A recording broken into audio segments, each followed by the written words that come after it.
नमस्कार। उत्तराखंड एक्सप्रेस के इस वक्त के बुलेटिन के साथ मैं अनुपम हूं। प्रदेश के हर छोटी बड़ी खबरों को आपको दिखाएंगे। देहरादून से बड़ी खबर है। बिल्डर सत्येंद्र साहनी की आत्महत्या के मामले में आरोपी कुख्यात गुप्ता ब्रदर्स के घर पर पुलिस ने रेड की है। पुलिस टीम ने गुप्ता बंधुओं के घर पर इलेक्ट्रॉनिक एविडेंस की तलाश की है। घर में लगे सीसीटीवी कैमरे के डीवीआर और जरूरी दस्तावेजों को पुलिस टीम ने साथ में लिया है। गुप्ता ब्रदर्स के घर पर मौजूद परिजनों से भी पूछताछ पुलिस ने की है। ये वही गुप्ता ब्रदर्स है जिन पर साउथ अफ्रीका में अरबों के घोटाले का आरोप लगा था और देहरादून में बिल्डर सत्येंद्र साहनी को आत्महत्या के लिए उकसाने का आरोप इन पर है।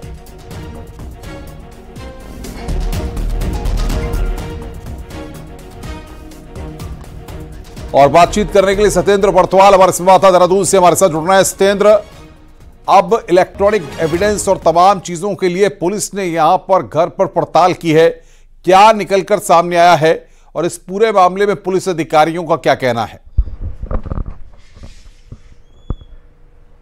बिल्कुल अनुपम, क्योंकि शुक्रवार को जब पूरा मामला सामने आया, जब एक बिल्डर जो सत्येंद्र साहनी है उन्होंने आत्महत्या की, उसके बाद उनका जो सुसाइड नोट वो सामने आया। उस सुसाइड नोट में गुप्ता बंधु, ये वही गुप्ता बंधु हैं जिनका कि आपने अभी जिक्र किया कि अफ्रीका से फरार है, दक्षिण अफ्रीका से ये फरार है, भगोड़े हैं और वहां से करोड़ों रुपए की ठगी ये कर चुके हैं। और जब ये देहरादून में जब इनको उसी दिन अरेस्ट किया, उसके बाद से भले ही ये लगातार जेल की सलाखों के पीछे हैं और अब पुलिस इन पर शिकंजा मजबूत करने जा रही है। क्योंकि आज अगर हम बात करें, आज का पूरा अगर घटनाक्रम, तो आज पहले इनकी आज कोर्ट में बेल के लिए इन्होंने अपनी एप्लीकेशन लगाई थी, जिस एप्लीकेशन पे अब 3 तारीख को आने वाली जो 3 जून है उसमें सुनवाई होगी। वहीं दूसरी तरफ पुलिस इस पे इन गुप्ता बंधुओं पर लगातार शिकंजा कसना चाह रही है और आज पुलिस ने इनके घर में रेड की और घर में जो रेड की उसमें इनके सीसीटीवी फुटेज के डीवीआर, कई इनके लैपटॉप्स और कई इलेक्ट्रॉनिक्स जो सामान है और साथ ही कई दस्तावेज पुलिस अपने साथ ले गई। बताया ये जा रहा है कि गुप्ता बंधु को लगातार पुलिस अब उनके शिकंजा कसने के लिए जो एविडेंस, मजबूती से इनका एविडेंस एक पेश करना जा रही है कोर्ट में, जिससे कि गुप्ता बंधु को बेल न मिले। यानी कि गुप्ता बंधु का जो उनके जो कर्म है यानी उनके जो किए गए अभी साहनी के ऊपर जो उन्होंने दबाव बनाया था, उस दबाव और उस प्रेशर का पूरा एविडेंस वो लेना चाह रही है। ये भी जानकारी अभी कुछ दिन पहले आ रही थी कि गुप्ता बंधु ने अपने ही घर में एक दिन सत्येंद्र साहनी के साथ बदतमीजी की थी। उस सत्येंद्र साहनी जो कि यहाँ बिल्डर थे, जिनका एक प्रोजेक्ट में इनके साथ पार्टनरशिप में चल रहा था, उनके साथ बदतमीजी की, उनके साथ मारपीट की। इस तरीके की जो बातचीत जो सामने आ रही थी उसको उन एविडेंसों को पुख्ता करने के लिए आज टीम देहरादून जो पुलिस की टीम इनके घर पहुंची और वहां से कई साक्ष्य अपने साथ ले गई। उम्मीदें जताई जा रही कि जो आने वाली जो 3 तारीख है, जिस दिन कोर्ट में दोबारा बेल के लिए इनकी एप्लीकेशन लगी, उस बेल के एप्लीकेशन के बदले पुलिस एक मजबूत और ठोस वहां पे एक सबूत रखेगी। जी बिल्कुल सत्येंद्र, बहुत बहुत शुक्रिया आपका हमारे साथ जुड़ने के लिए और विस्तार से पूरी जानकारी देने के लिए। आगे बढ़ते हैं। हरिद्वार में चलती कार में अचानक आग लग जाने से अफरा तफरी मच गई। घटना शंकराचार्य चौक के पास स्थित आयरिश पुल की है, जहां एक टैक्सी ड्राइवर रेलवे स्टेशन पर सवारियों को छोड़ने के बाद वापस लौट रहा था। जैसे ही हाईवे से गुजर रही गाड़ी आयरिश पुल के पास पहुंची, तभी गाड़ी के बोनट में अचानक आग लग गई। गाड़ी में आग लगी देखकर ड्राइवर ने तुरंत गाड़ी रोकी और भागकर अपनी जान बचाई है। गाड़ी में आग लगने की सूचना फायर ब्रिगेड को दी गई, जिसके बाद फायर ब्रिगेड की एक गाड़ी ने पहुंचकर आग को बुझाया। कार में आग लगने का कारण शॉर्ट सर्किट बताया जा रहा है। गनीमत रही कि इस घटना में कोई हताहत नहीं हुआ।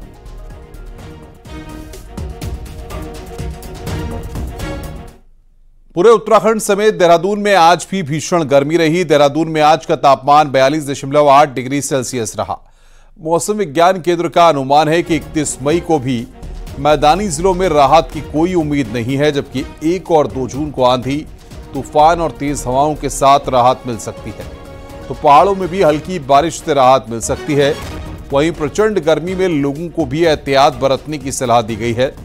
डॉक्टर्स का कहना है कि जरूरी न हो तो दोपहर में बाहर निकलने से बचें, तो फास्ट फूड, बासी खाना खाने से बचें, जबकि पानी पीने के साथ सीजनल फल जरूर खाएं, क्योंकि ज्यादा गर्मी से डिहाइड्रेशन, बुखार हो सकता है।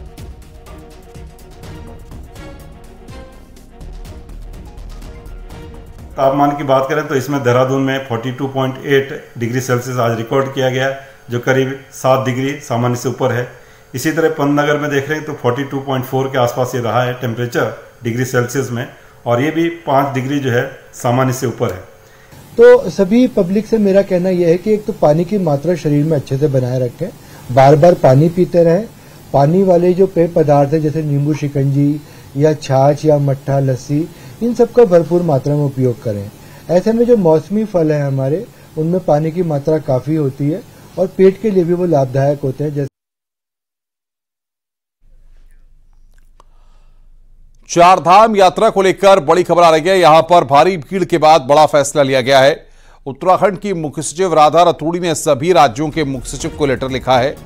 मुख्य सचिव राधा रतूड़ी ने 10 जून तक चार धाम यात्रा में वीवीआईपी के नहीं आने की बात कही है। साथ ही सभी राज्यों के अफसरों से भी चार धाम यात्रा को टालने के लिए कहा गया है। उत्तराखंड में हर रोज चार धाम यात्रियों की भीड़ बढ़ती जा रही है और इस साल हर दिन नया रिकॉर्ड बन रहा है। इसमें व्यवस्थाएं बनाना मुश्किल हो रहा है। इसीलिए चार धाम यात्रा को लेकर मुख्य सचिव राधा रतूड़ी ने सभी मुख्य सचिवों को लेटर लिखा है। बद्रीनाथ धाम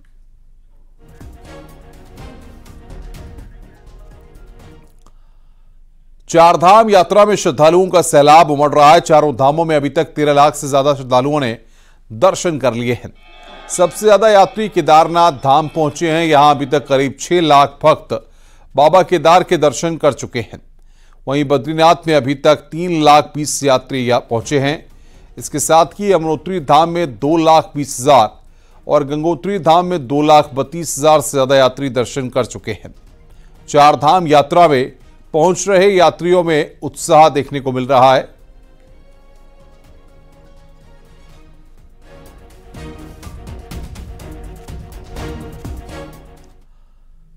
लोकसभा चुनाव का प्रचार आज थम गया। चुनाव प्रचार के आखिरी दिन मुख्यमंत्री पुष्कर सिंह धामी हिमाचल प्रदेश की राजधानी शिमला में रहे और यहां पर चुनाव प्रचार किया। सीएम धामी शिमला में विजय संकल्प यात्रा में शामिल हुए और बीजेपी उम्मीदवार सुरेश कुमार के समर्थन में जनता से वोट की अपील की। आपको बता दें कि शनिवार को लोकसभा चुनाव के आखिरी चरण की वोटिंग होगी।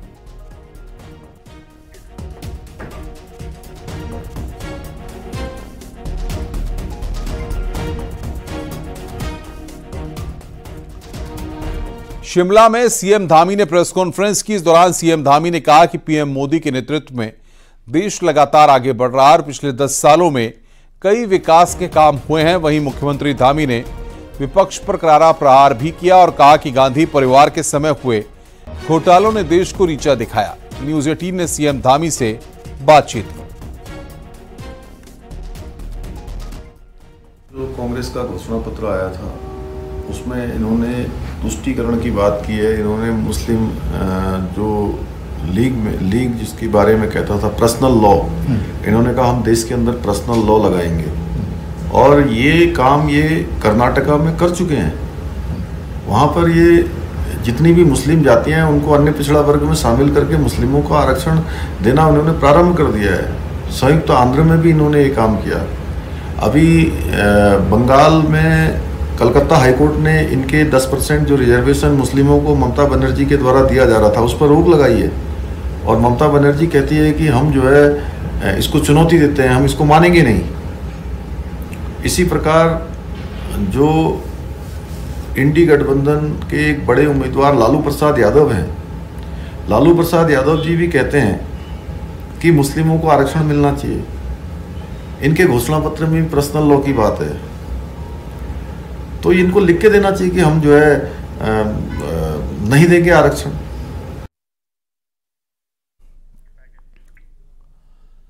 साल 2024 के लोकसभा चुनाव का प्रचार खत्म हो चुका है, तो प्रधानमंत्री ध्यान साधना के लिए इस बार कन्याकुमारी पहुंचे हैं। जबकि 2019 में उन्होंने केदारनाथ में ध्यान किया था, तो इस बार प्रधानमंत्री के केदारनाथ न आने पर सियासत शुरू हो गई है। देखिए हमारी रिपोर्ट।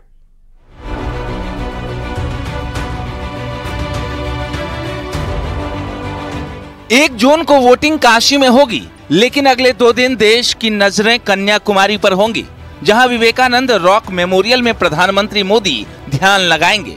ठीक 5 साल पहले काशी में वोटिंग से पहले प्रधानमंत्री केदारनाथ पहुंचे थे। पूरी रात गुफा में रुककर प्रधानमंत्री नरेंद्र मोदी ने ध्यान लगाया था। लेकिन पहले केदारनाथ और अब कन्याकुमारी में प्रधानमंत्री मोदी के ध्यान से विपक्ष परेशान है। पूर्व मुख्यमंत्री हरीश रावत का कहना है कि ध्यान के नाम पर ये प्रधानमंत्री का प्रचार है, जो आचार संहिता का उल्लंघन है। हरीश रावत के मुताबिक केदारनाथ में गुफा कांग्रेस ने बनवाई है, पर ध्यान करके प्रधानमंत्री ने उसका राजनीतिक फायदा लिया। कांग्रेस की नजर में केदारनाथ की जगह इस बार चुनाव प्रचार को कन्याकुमारी से प्रभावित करने की तैयारी है। हमारी बनाई हुई गुफाओं में ध्यान लगा करके तो हम भी इस बात से खुश हैं कि चलो प्रधानमंत्री जा रहे हैं तो कुछ थोड़ी प्रसिद्धि मिलती है, थोड़ा प्रचार होता है, मीडिया जाएगा क्योंकि एक इवेंट है, प्राइम मिनिस्टर उससे संबंधित है। तो ये आचार संहिता का अघोषित तरीके से वायलेशन है। 2017 के बाद प्रधानमंत्री 6 बार केदारनाथ आए, पर सबसे ज्यादा चर्चा 2019 में गुफा में रात भर बैठकर प्रधानमंत्री के किए गए ध्यान की रही। बीजेपी मानती है कि केदारनाथ में जो काम प्रधानमंत्री ने किया वो कोई नहीं कर सकता। बीजेपी का कहना है केदारनाथ हो या कन्याकुमारी, प्रधानमंत्री के ध्यान से विपक्ष को परेशान नहीं होना चाहिए। और केदारनाथ की गुफा अगर कांग्रेस ने बनाई तो हरीश रावत देहरादून में मौन न करके वहां जाकर ध्यान करें। हरीश रावत जी का जैसी उम्र बढ़ती जा रही है तो उनसे भी मैं आग्रह करूंगा दूसरे प्रश्न खड़ा करने के बजाय खुद भी ध्यान करें। और अगर उन्होंने बनाई है तो अपनी भी हिम्मत दिखाएं, यहाँ मौन व्रत न करें और केदारनाथ में जाके ध्यान करें, जिससे कुछ न कुछ उनका जो धार्मिक भाव है वो जागृत होगा। 1 जून को वोटिंग काशी में होनी है तो उम्मीदवार खुद प्रधानमंत्री नरेंद्र मोदी हैं। पर 5 साल पहले केदारनाथ और अब वोटिंग से पहले कन्याकुमारी में प्रधानमंत्री के ध्यान ने विपक्ष को परेशान कर दिया है। देहरादून से दीपांकर भट्ट की रिपोर्ट।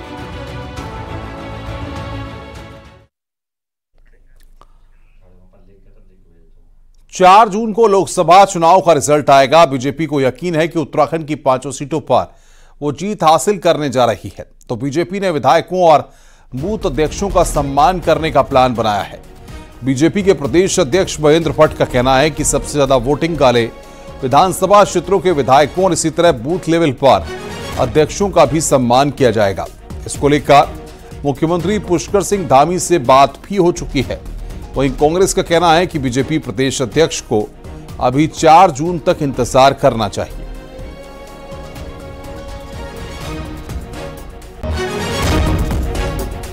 कि ऐसी विधानसभा जिस विधानसभा 80% से ज्यादा पोल भारतीय जनता पक्ष में होता है, वहां के सम्मान्य विधायकों को हम सम्मानित करने वाले हैं। ऐसा बूथ जहाँ 90% से ज्यादा पोलिंग भाजपा के पक्ष में हुई है, ऐसे पोलिंग बूथों के जो बूथ अध्यक्ष हैं, बूथ के पालक हैं, उनको सम्मानित करें। माननीय मुख्यमंत्री से संबंध वार्ता हुई है और 4 तारीख के बाद जैसे चुनाव परिणाम आएंगे उसके कार्यक्रम की तिथि हम घोषित करेंगे। ऐसा है, महेंद्र भट्ट जी भारतीय जनता पार्टी के अध्यक्ष हैं और अध्यक्ष को संगठन के हिसाब से जो तैयारियां उन्हें उचित लगती हों करनी चाहिए, उसमें हमारा कोई ये नहीं है। लेकिन उनका ये कहना कि हम जीत चुके हैं, इसका मतलब ये है कि उन्हें जो नियम है, जो कानून है, जो नीतियां हैं, जो प्रोसीजर है, उस पर विश्वास नहीं है। 4 जून को मतगणना होनी है। उत्तराखंड की 5 सीटों में सबसे पहले किस सीट का परिणाम सामने आएगा और किस सीट के परिणाम जानने के लिए आपको इंतजार करना होगा। किस जिले में सबसे ज्यादा काउंटिंग टेबल होंगी, ये सब जानने के लिए देखिए हमारी ये रिपोर्ट।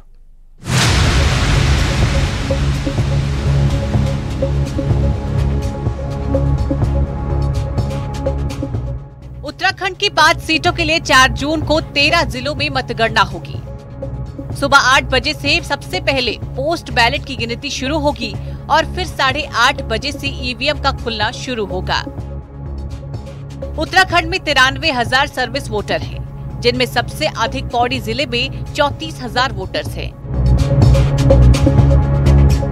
उसके बाद अल्मोड़ा जिले का नंबर आता है, जहां 29,000 सर्विस वोटर हैं। आयोग को अभी तक 57% पोस्टल बैलेट प्राप्त हो चुके हैं।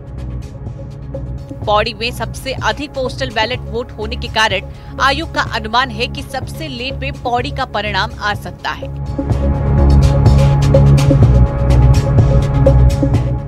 क्योंकि पोस्टल बैलेट की गिनती की प्रक्रिया जटिल होने की वजह से इसमें समय लग सकता है। यहाँ टेबल कम होने के कारण सबसे ज्यादा 23 राउंड में मतगणना होगी। सबसे पहले टिहरी सीट का परिणाम आने की संभावना है क्योंकि इसकी गणना 3 जिलों में होगी। क्योंकि हरिद्वार और गढ़वाल ये दोनों हमारा थोड़ा डिले हो सकता है। बाकी मुझे लगता है कि सबसे पहले अल्मोड़ा, क्योंकि वहां पर पोस्टल बैलेट ज्यादा है, थोड़ा डिले आ जाएगा। सो टिहरी गढ़वाल पहला आने की संभावना है। आयोग ने काउंटिंग में लगने वाले कार्मिकों के लिए ट्रेनिंग प्रोग्राम रखा हुआ है। पॉलिटिकल पर्पस के साथ आयोग इसी हफ्ते मीटिंग कर उन्हें पूरी प्रक्रिया समझा चुका है। लोकसभा सीट की मतगणना विधानसभा वार शुरू होगी।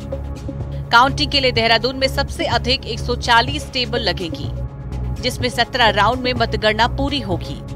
उधम सिंह नगर में 126 टेबल लगाई जाएंगी, जिसमें 15 राउंड में मतगणना होगी।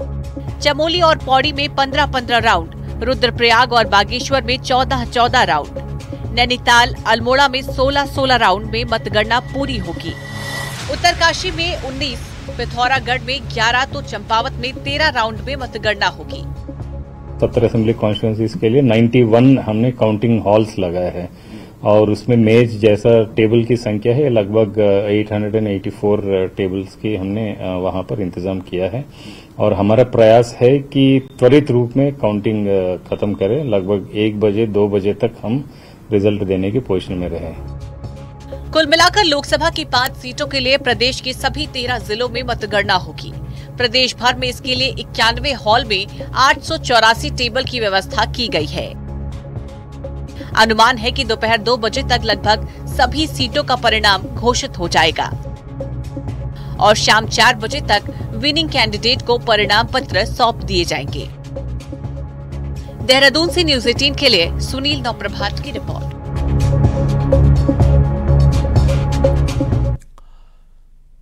गर्मी में बिजली सबकी जरूरत है, लेकिन बिल वसूली के बावजूद लोगों को बिजली नहीं मिल रही। इसी को लेकर पूर्व सीएम हरीश रावत ने गुरुवार को अपने घर पर 1 घंटे का मौन उपवास किया। हरीश रावत ने कहा कि ऊर्जा विभाग बिल में मनमाने दाम वसूल रहा है, लेकिन कोई सुध लेने वाला नहीं है, इसलिए 12 जून को ऊर्जा विभाग के ऑफिस के बाहर अकेले धरना दूंगा। बिजली से इस समय त्रस्त हैं। अपना कर्तव्य में बहुत दिनों से इस पर बात कर रहा था, लेकिन फिर अनंतोगत्वा आज मैंने उपवास रखा, मौन व्रत रखा और 12 जून को मैं यूपीसीएल के दफ्तर के सामने 1 घंटे का मौन व्रत रखूंगा। और आइए अब देखते हैं पहाड़ की 10 बड़ी खबरें। पहाड़ टॉप 10। बद्रीनाथ धाम में हल्की बारिश के बाद मौसम सुहाना हो गया। सुबह शाम हल्की ठंड महसूस की जा रही है। जोशीमठ पहुंचे मंत्री प्रसाद नथाणी ने सरकार पर यात्रा व्यवस्थाओं को लेकर जमकर हमला किया। उन्होंने कहा कि चारों धाम आने वाले तीर्थयात्रियों को यात्रा में काफी असुविधा हो रही है। विकासनगर के लाखा मंडल में पेयजल लाइन क्षतिग्रस्त होने से करीब 1 हफ्ते से पेयजल आपूर्ति ठप पड़ी है। पौड़ी लोकसभा सीट की 4 जून को होने वाली मतगणना की तैयारियों को पूरा करने में निर्वाचन विभाग जुटा हुआ है।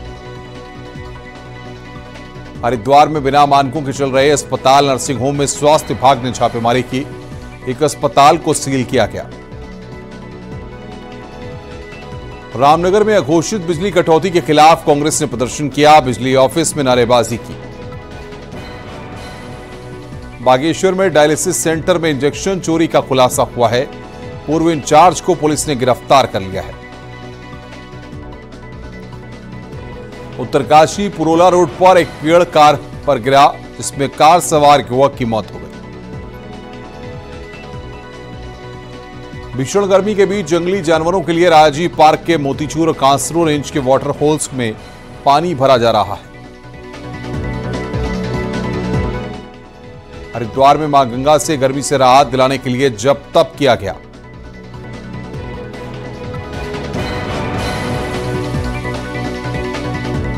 तीस मई को पड़ने वाले हिंदी पत्रकारिता दिवस के मौके पर उत्तरांचल प्रेस क्लब और उत्तराखंड पत्रकार महासंघ के कार्यक्रमों में पत्रकारिता के बदलते स्वरूप पर गोष्ठी हुई। इस मौके पर वरिष्ठ पत्रकारों को सम्मानित भी किया गया। प्रेस क्लब में आयोजित कार्यक्रम में सूचना महानिदेशक बंशीधर तिवारी ने कहा कि हिंदी पत्रकारिता का इतिहास 198 साल पुराना है।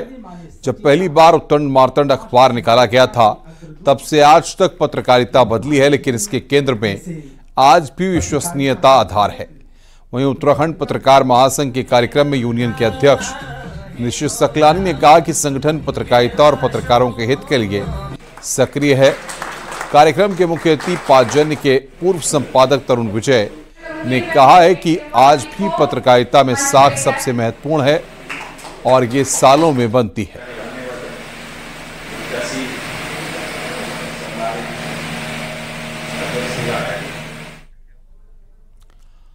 रुक रहे हैं यहां पर एक ब्रेक के लिए। खबरों का सिलसिला लगातार जारी है।